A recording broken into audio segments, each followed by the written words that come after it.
Welcome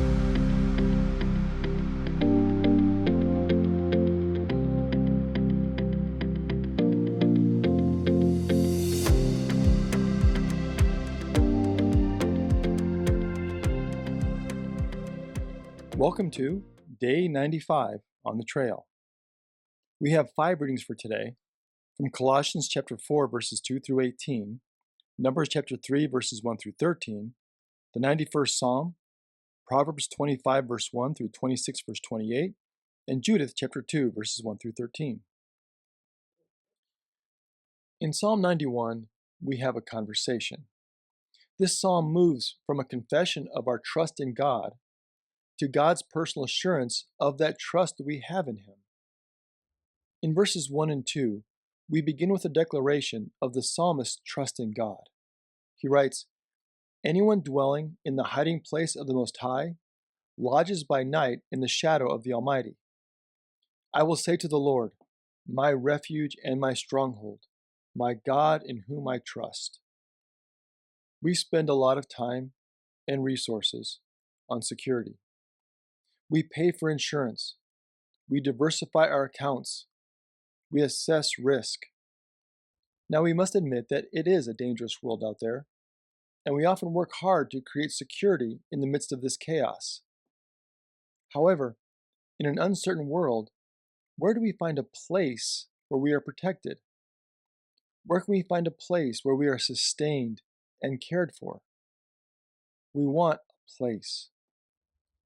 However, Psalm 91 teaches us that we are not in search of a place. Beginning in verse 3, "For he will deliver you from the trap of the fowler, from destructive pestilence. With his pinion he will cover you, and under his wings you will find refuge.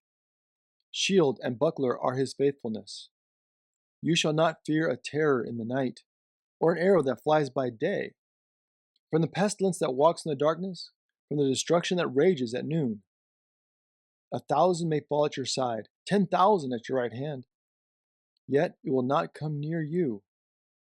You will only look with your eyes and see the punishment of the wicked." We will not find safety and security in a place, a where. Instead, we are really in search of a who.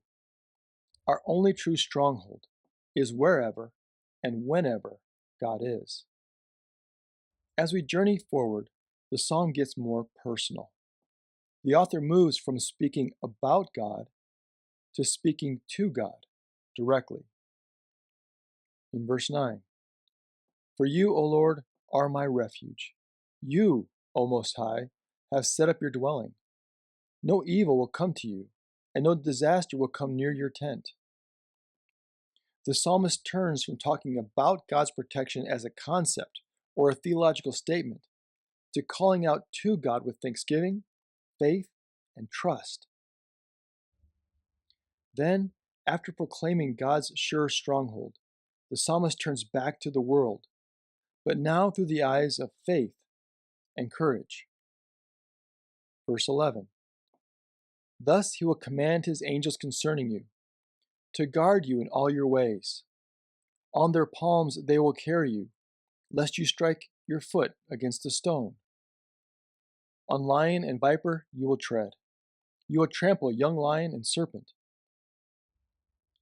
The confidence and courage expressed by the psalmist when facing the dangers in this world are founded on his trust in God's presence. However, this confidence should not be taken for granted.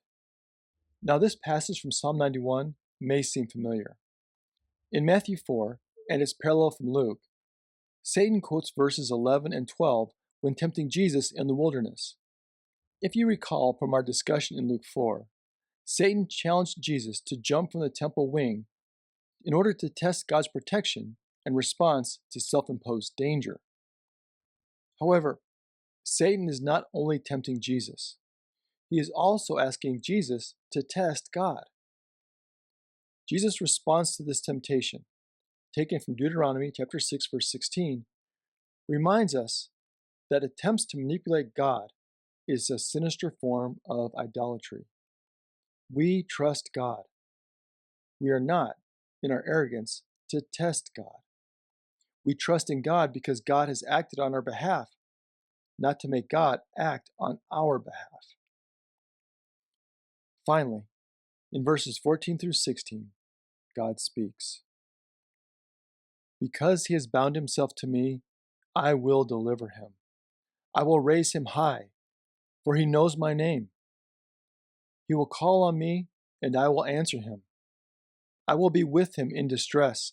I will rescue him, and I will make him honored. I will satisfy him with long life, and I will show him my salvation.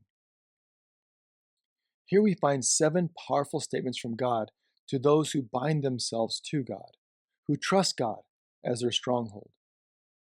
I will deliver him. I will raise him high.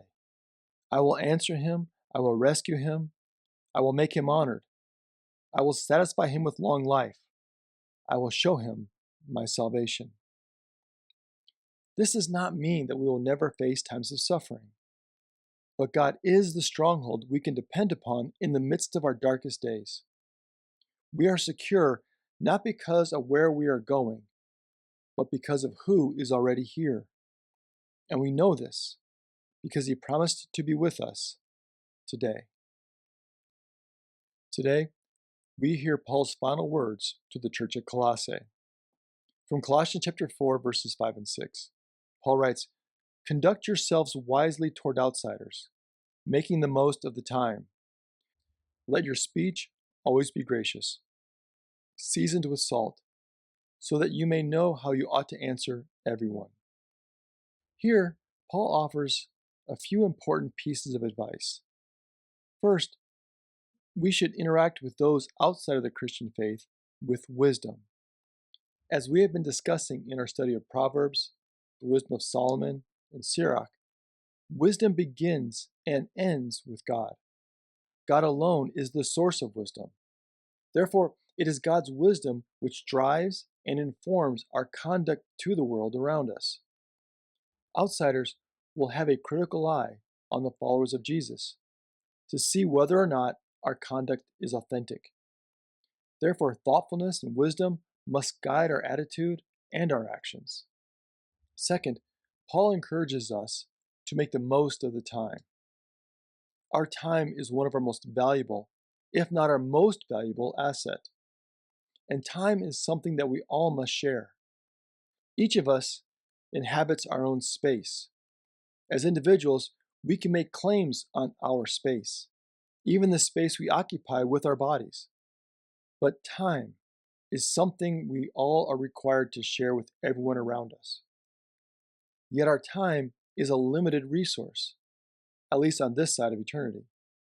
Therefore, we should not misuse the gift of the time we have been given. In the famous novel, Fellowship of the Ring, J.R.R. Tolkien writes this brief reflection on the difficulties that Frodo and his friends faced in their journey from the Shire. Frodo said, "I wish it need not to have happened in my time."